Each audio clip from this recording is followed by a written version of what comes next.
ആരാ മനസ്സിലായില്ല? ഞാൻ കൃഷ്ണൻകുട്ടിയുടെ അച്ഛൻ. ഓ അത് ശരി. അദ്ദേഹം ഇന്ന് ഇവിടെ ഉണ്ടാവില്ല. വെള്ളി ശനിയും അദ്ദേഹം അങ്ങ് ആയിൽ ഫാക്ടറിയില്ല. കൃഷ്ണൻകുട്ടി എന്നെ അച്ഛൻ വന്നിരിക്കും.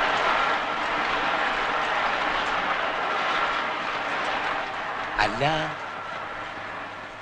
നീ പത്രാഫീസ് ജോലി ചെയ്യുന്നാണല്ലോ ഞാൻ കേട്ടത്. എല്ലാം ഉണ്ട്. ഈ ഓയിൽ മില്ല് വരുടെ തന്നെയാ. നീ ഞങ്ങളെ മറന്നാലും ഞങ്ങൾക്ക് ഇങ്ങനെ മറക്കാനാവില്ലല്ലോ. ഏതായാലും പൽപ്പിനെ അവനുമായിട്ട് ഒത്തുചേർന്നുകൊണ്ട് ആ വിഷമമില്ല. ഗോപനാണെങ്കിൽ ഏതോ പണി ശരിയാക്കി മറ്റേ അസുഖം പോകും. അവർ രണ്ടുപേരും രണ്ടു വഴിക്ക് പോയപ്പോഴാ നിന്റെ കുറവ് വീട്ടിൽ തോന്നി തുടങ്ങി. കായംകുളത്തിലുള്ള ടിന്നുകൾ ഇപ്പൊ തന്നെ അയക്കണോ? അത് രാത്രി പോകുന്ന വാനിൽ കയറ്റി വെച്ചാൽ മതിയോ? രാത്രി വാനിൽ വെച്ചാൽ മതി. ഓ ശരി. ഓ മണി ഒന്നായില്ലോടാ. ഞാനാണെങ്കിൽ രാവിലെ ഒന്നും കഴിച്ചതുമില്ല. വാ നമുക്ക് പുറത്തു പോയെല്ലാം കഴിക്കാം. ഞാനിപ്പോ വരാം. അച്ഛൻ എന്ത് പറയുന്നു? ഞാൻ പ്രതീക്ഷിച്ചതല്ല. അച്ഛൻ ഇപ്പൊ ഇങ്ങോട്ട് കയറി വരുന്നു. മാസം ആകെ കിട്ടുന്ന 100 രൂപയാ. ഉച്ചയ്ക്ക് പച്ചറോട്ടയും കഴിച്ചാ മനുഷ്യൻ ഇവിടെ കഴിയുന്നു. അച്ഛനെ അറിയിച്ചിട്ട് കാര്യമില്ലല്ലോ. ഗോപി, ഞാനൊന്ന് പുറത്ത് വിട്ടേച്ചാ. നന്നായി. അച്ഛൻ കാരണം ഞാൻ ഉച്ചയ്ക്ക് നേരം നിന്ന്. ഇന്നലെ തലയിറങ്ങി വീണപ്പോൾ പോലെ ഞാൻ പറയുന്നതാ ഉച്ചയ്ക്ക് ഒരു കൂടി ചോറ് വാരത്തിനു. ഇന്നും മിക്കവാറും തലയിറങ്ങി വീഴും. വിശന്നിട്ടല്ല, വറ്റുകടക്കാരന്റെ മോന്ത കാണുമ്പോ. 1.70.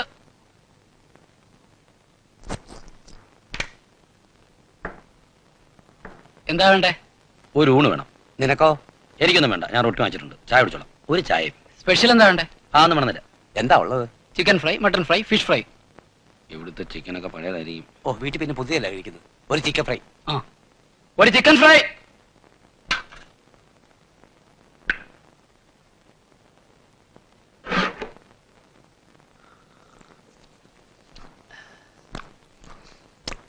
ഒന്നോർത്താൽ നീ അവിടെ വിട്ട് നന്നായി.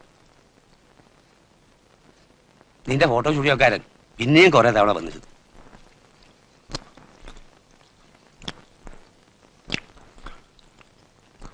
അപ്പോഴല്ലേ കാര്യങ്ങൾ ഞാൻ അറിയുന്നത്.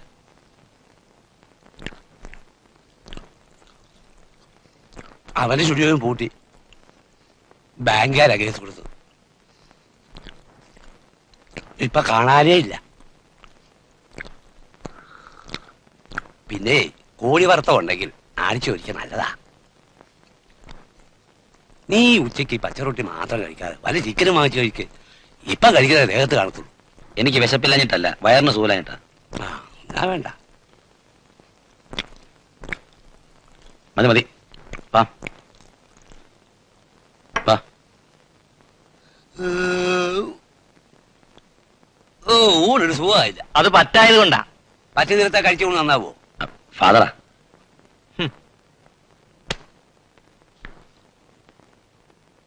സാറേ, ഭാര്യ എങ്ങനെ പോകുന്നു?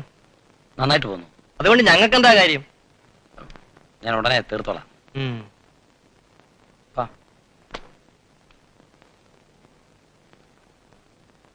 നീ ഇനി എന്നാ അങ്ങോട്ട്?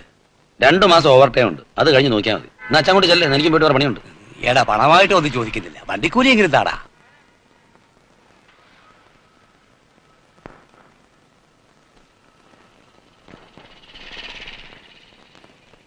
ഇനി 50 വയസ്സോ ഉണ്ടെങ്കിലേ വണ്ടിയെ കയറ്റത്തുള്ളൂ.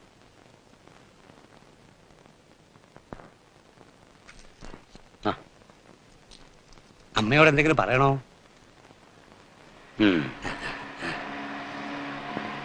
വേണ്ട വേണ്ട വേണ്ട, എന്നോടൊന്നും പറയണ്ട. ഈ പോക്ക് ശരിയാവൂല. ഇന്ന് തീയതി എത്രയായി? നാളെ എങ്ങനെങ്കിലും ഞാൻ ഏർപ്പാടാക്കാം. അതിന്റെ ഒന്നും ആവശ്യം എനിക്കില്ല. ആൾക്കാർ വേറെ ഇറങ്ങാൻ നടക്കാം മുറി ഉണ്ടോന്നും ചോദിച്ചു. ഞാൻ എന്നെ പറഞ്ഞല്ലോ, 1-ാം തീയതി ഒരു ദിവസം ഉണ്ടെങ്കിൽ എനിക്ക് വാടക കിട്ടിയിരിക്കണം. നാളെ ഒരു കാരണവശാലും ഞാൻ വാക്ക് മാറില്ല. ആദ്യം വന്ന് താക്കോല് വാങ്ങിക്കുമ്പോ എന്താ ഒരു കുറവ്. ഒരക്ഷരം ഉണ്ടാനൊക്കത്തില്ല. എല്ലാം വന്ന് കുറ്റി അടിച്ച പോലെ നിൽക്കും.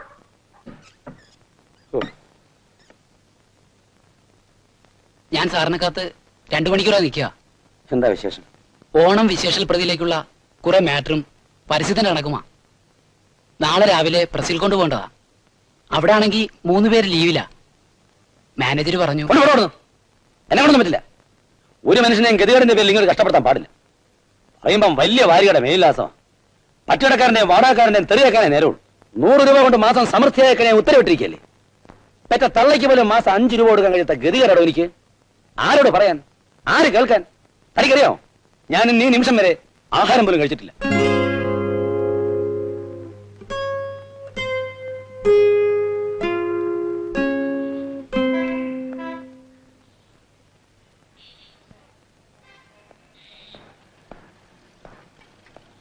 ആ പിന്നെ അവക്ക് വേണ്ടി എനിക്ക് ഇവിടെ ചെലവായിട്ടുള്ള പണത്തിന്റെ കാര്യം ഞാൻ പറഞ്ഞിട്ടുണ്ട്.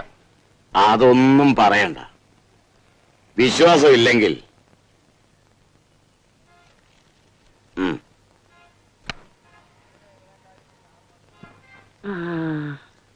പിന്നൊരു കാര്യം, അവക്ക് മാന്യമായ ഒരു ജോലി ബോംബെ കൊണ്ടുപോയി വാങ്ങിച്ചു കൊടുത്തോണം. അതാണ് നമ്മൾ തമ്മിലുള്ള കരാറ്.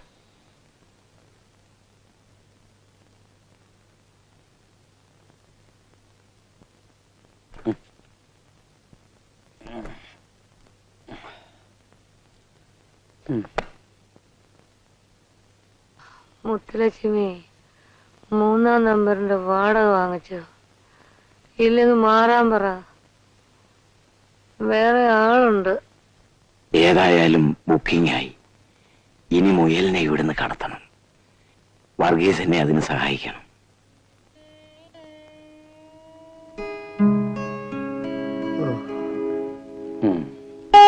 ഞാൻ സഹായിക്കണോ? ആഹാ, മുത്തു ഉറങ്ങിയില്ലേ? എത്ര ആഗ്രഹിച്ചിട്ടും ഉറങ്ങാൻ കഴിയുന്നില്ല. അപ്പൊ എനിക്കൊരു കൂട്ടായി. കണ്ടില്ലേ, എത്ര ആഗ്രഹിച്ചിട്ടും എനിക്ക് ഉറങ്ങാൻ കഴിയുന്നില്ല. ആ, മുത്തു ഇപ്പൊ വന്നത് എന്റെ ഭാഗ്യം. എനിക്കിന്നൊരു അബദ്ധം പറ്റി. എന്താ? ഞാനിന്ന് വൈകിട്ട് 8 മണിയായപ്പോഴേ പോയി ആഹാരം കഴിച്ചു. പതിവില്ലാതെ 3-4 പൊറോട്ടയും ഒരു ചിക്കനും. അതുകൊണ്ട് എന്താ കുഴപ്പം? വയറ്റിന് വല്ല അസുഖമുണ്ടോ? അതല്ല, നാളെ എന്റെ അപ്പൂപ്പന്റെ ശ്രാദ്ധമാണ്. ഞങ്ങൾ മലയാളികളുടെ ഇടയിൽ ഒരു ചടങ്ങുണ്ട്. ബലിയിടുന്നതിന്റെ തലേ ദിവസത്തെ അവസാനത്തെ അരി ആഹാരം ഏതെങ്കിലും ഒരു വീട്ടിൽ നിന്ന് ഇരന്ന് കഴിക്കണമെന്ന്. ഇനിയിപ്പോ ഈ പാതിരാത്രിക്ക് എവിടെ പോയി ഇരന്ന് കഴിക്കാനാ? ബലി മുടങ്ങാനും പാടില്ല, കാരണവന്മാര് കോപിക്കും. അതുകൊണ്ട് മുത്തുലക്ഷ്മി, ഒരു 2 സ്പൂൺ ചോറ്, എരിവും പുളിയൊന്നും അധികം ഇല്ലെങ്കിൽ 1-2 കറികളാവാം. അച്ചാറ് വേണം നിർബന്ധം. പിന്നെ മതി, പ്രയാസാവൂ? ഏയ്, ഞാൻ ഇപ്പൊ കൊണ്ടുവരാം.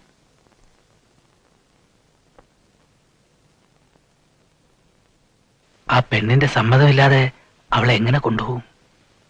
അതിനൊക്കെ ഞാൻ മാർഗം കണ്ടെത്തിയിട്ടുണ്ട്. വരുന്ന 18-ാം തീയതി അമ്മൻകോവിലിലെ ഉത്സവമാണ്. അന്ന് രാത്രിയിൽ ഈ ഗ്രാമം മുഴുവൻ അതിൽ മുങ്ങും, മതിമറക്കും. അന്ന് ഞാൻ കടത്തും. പതുക്കെ പറ, ചുവരനും കാത് കേൾക്കും. നമ്മൾ സൂക്ഷിക്കണം. ഭായിക്ക് വിരോധമില്ലെങ്കിൽ ആദ്യത്തെ കസ്റ്റമർ ഞാനായിക്കോട്ടെ. എത്ര തരും? എത്ര വേണമെങ്കിലും.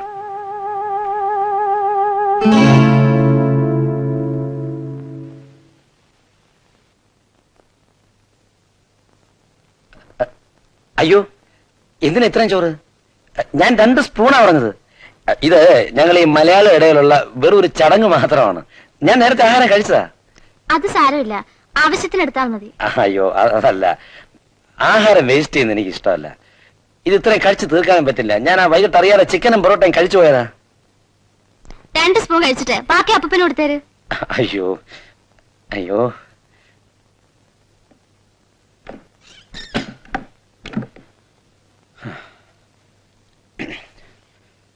കണക്കും.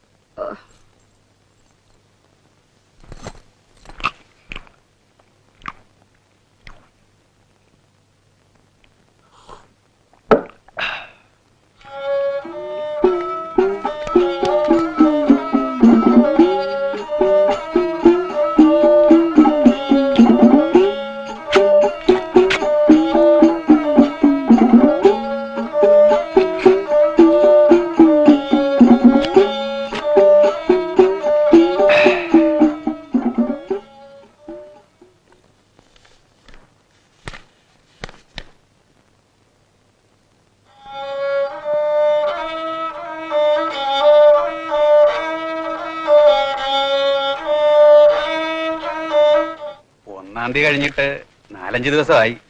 വീട്ടിൽ ഭാര്യയും പിള്ളേരും ഒക്കെ ഉള്ളതാ. ശമ്പളത്തിനാണേൽ 2 ദിവസം കൂടി കഴിയും. അത്യാവശ്യമാണേൽ 2 ടിൻ എണ്ണ എടുത്തോണ്ട് പോകും. എണ്ണയോ? ഈ എണ്ണ കൊണ്ടുപോയി ഞാൻ എന്താ എടുക്കാനാ?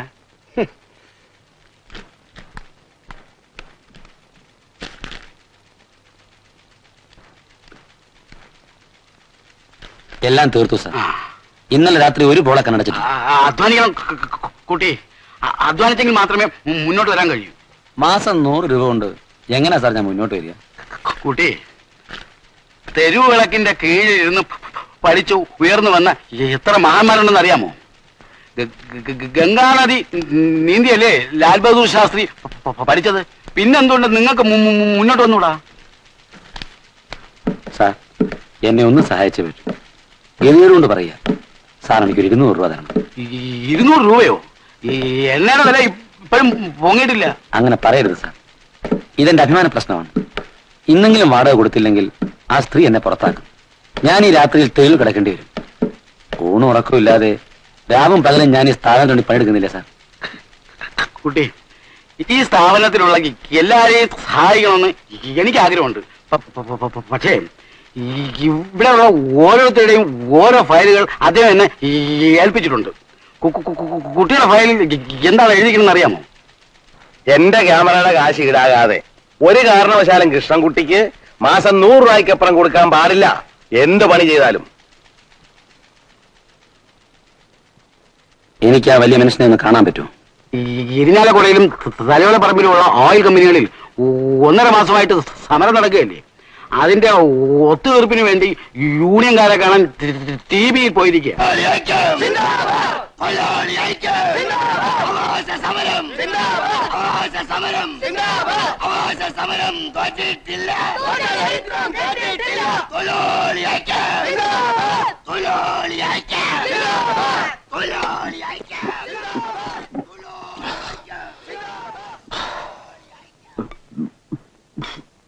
മുതലാളി, ഞാൻ എന്ത് ചെയ്യണമെന്ന് മുതലാളി പറഞ്ഞോട്ടെ.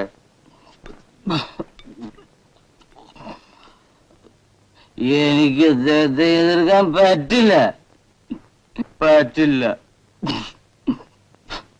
മുതലാളി എന്റെ ദൈവം, കാണപ്പെട്ട ദൈവം.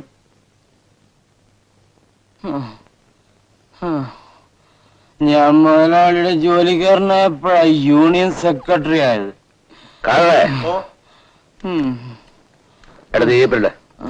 പൈസയുടെ ഭാര്യയെ എന്റെ ഭാര്യ എപ്പോഴും പറയും മുതലാളിയെ കുറിച്ച്.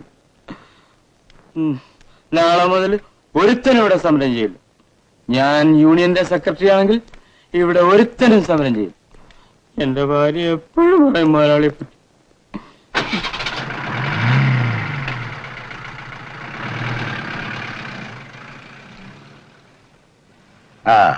വരണം. എന്താ കൃഷ്ണൻകുട്ടി, സുഖമല്ലേ? സുഖമല്ല, എനിക്ക് കുറച്ച് കാര്യങ്ങൾ പറയാനുണ്ട്. ഞാനതിനു വേണ്ടി വന്നതാ. ഇരിക്കണം.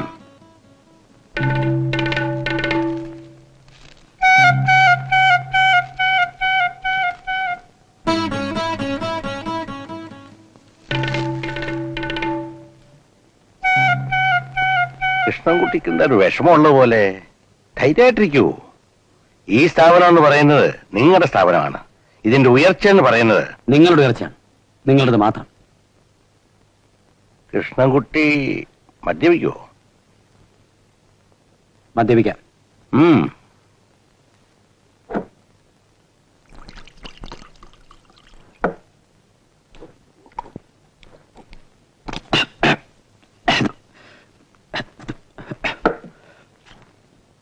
ഞങ്ങളെ ചെറുപ്പമാണ്, ആരോഗ്യം ഇങ്ങനെ നശിപ്പിക്കരുത്. ആരോഗ്യം നശിപ്പിക്കാൻ വേണ്ടിയല്ല, വിശപ്പടക്കാൻ വേണ്ടിയാണ് ഞാനിപ്പോ കഴിച്ചത്.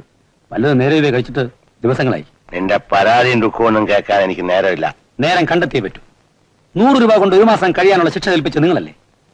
1 കിലോ അരിയുടെ വില നിങ്ങൾക്കറിയാമോ? തുണി കഴുകാനുള്ള സോപ്പിന്റെ വില നിങ്ങൾക്കറിയാമോ? വെറും വെളിച്ചെണ്ണയുടെ വിലയല്ലാതെ നിങ്ങൾക്ക് എന്തെങ്കിലും അറിയാമോ? എഴുന്നേക്കടാ നായേ. ഇനി നീ ജോലി ചെയ്യണ്ട. നിന്നെ പോലെ 1000 എണ്ണത്തിന്റെ വിലയ്ക്ക് വാങ്ങിക്കാൻ എനിക്ക് പറ്റും. പിന്നൊരു കാര്യം, എന്നോട് സംസാരിക്കുന്ന വളരെ സൂക്ഷിച്ചു വേണം. നാളത്തെ പ്രഭാതം നീ കാണണോ വേണ്ടയോ എന്ന് ഞാൻ തീരുമാനിക്കും. എനിക്ക് കാശാടോ. തന്റെ ഭാര്യയ്ക്ക് വേണ്ടി നാട്ടുകാരുടെ തല്ലി ഞാൻ കൊണ്ടില്ലേ? തന്റെ വെളിച്ചെണ്ണയും കൊണ്ട് രാവും പകലും നാട് നീളെ ഞാൻ അലഞ്ഞില്ലേ? ഞാൻ എന്റെ ഉള്ളിൽ മുഴുവൻ വിശപ്പാണ്. ഓരോരുത്തന്മാർക്ക് വാരി കോരി കൊടുക്കുന്ന കള്ളിന്റെ കാശെങ്കിലും എനിക്ക് താടോ.